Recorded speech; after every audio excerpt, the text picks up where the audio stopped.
عورتوں نے رسول اللہ صلی اللہ علیہ وسلم سے کہا کہ آپ سے فائدہ اٹھانے میں مرد ہم سے آگے بڑھ گئے ہیں، اس لیے آپ اپنی طرف سے ہمارے وعظ کے لیے بھی کوئی دن خاص فرما دیں۔ تو آپ صلی اللہ علیہ وسلم نے ان سے ایک دن کا وعدہ فرما لیا۔ اس دن عورتوں سے آپ نے ملاقات کی اور انہیں وعظ فرمایا اور مناسب احکام سنائے۔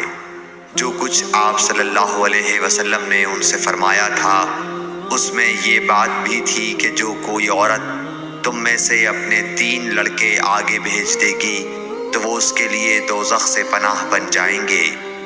اس پر ایک عورت نے کہا اگر 2 بچے بھیج دے؟ آپ نے فرمایا ہاں، اور 2 کا بھی یہ حکم ہے۔ صحیح بخاری حدیث نمبر 101۔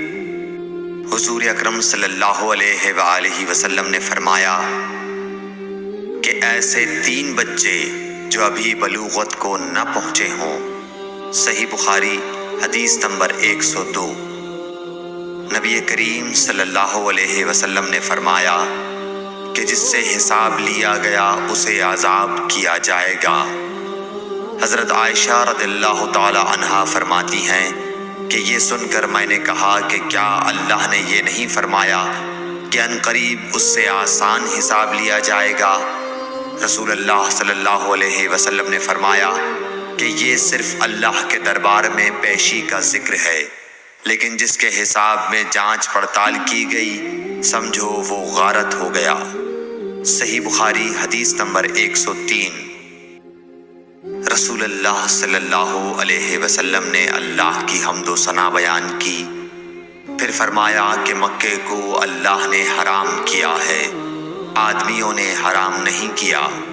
تو سن لو کہ کسی شخص کے لیے جو اللہ پر اور یوم آخرت پر ایمان رکھتا ہو جائز نہیں ہے کہ مکے میں خون ریزی کرے یا اس کا کوئی پیڑ کاٹے۔ پھر اگر کوئی اللہ کے رسول کے لڑنے کی وجہ سے اس کا جواز نکالے تو اس سے کہہ دو اللہ نے اپنے رسول کے لیے اجازت دی تھی، تمہارے لیے نہیں دی، اور مجھے بھی دن کے کچھ لمحوں کے لیے اجازت ملی تھی۔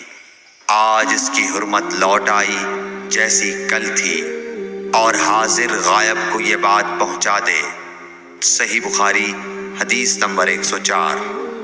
ایک مرتبہ ابو بکر رضی اللہ عنہ نے رسول اللہ صلی اللہ علیہ وسلم کا ذکر کیا کہ آپ صلی اللہ علیہ وسلم نے فرمایا تمہارے خون اور تمہارے مال، محمد کہتے ہیں کہ میرے خیال میں آپ نے اعراضکم کا لفظ بھی فرمایا، یعنی اور تمہاری آبروئیں تم پر حرام ہیں، جس طرح تمہارے آج کے دن کی حرمت تمہارے اس مہینے میں۔ سن لو یہ خبر حاضر غائب کو پہنچا دے۔ اور محمد راوی حدیث کہتے تھے کہ رسول اللہ صلی اللہ علیہ وسلم نے سچ فرمایا۔ پھر دوبارہ فرمایا کہ کیا میں نے اللہ کا یہ حکم تمہیں نہیں پہنچا دیا؟ صحیح بخاری حدیث نمبر 105۔ رسول اللہ صلی اللہ علیہ وسلم نے فرمایا کہ مجھ پر جھوٹ مت بولو، کیونکہ جو مجھ پر جھوٹ باندھے وہ دوزخ میں داخل ہو۔ صحیح بخاری حدیث نمبر 106۔ رسول اللہ صلی اللہ علیہ وسلم نے فرمایا کہ جو شخص مجھ پر جھوٹ باندھے گا وہ اپنا ٹھکانہ جہنم بنا لے۔ صحیح بخاری حدیث نمبر 107۔ نبی اکرم صلی اللہ علیہ وسلم نے فرمایا کہ جو شخص مجھ پر جان بوجھ کر جھوٹ باندھے تو وہ اپنا ٹھکانہ جہنم میں بنا لے۔ صحیح بخاری حدیث نمبر 108۔ رسول اللہ صلی اللہ علیہ وسلم نے فرمایا کہ جو شخص میرے نام سے وہ بات بیان کرے جو میں نے نہیں کہی تو وہ اپنا ٹھکانہ جہنم میں بنا لے۔ صحیح بخاری حدیث نمبر 109۔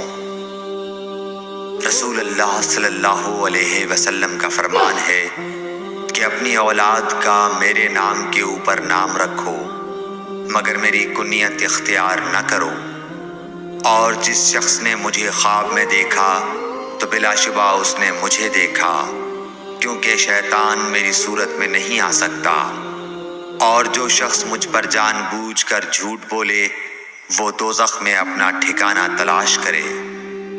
صحیح بخاری حدیث نمبر 110۔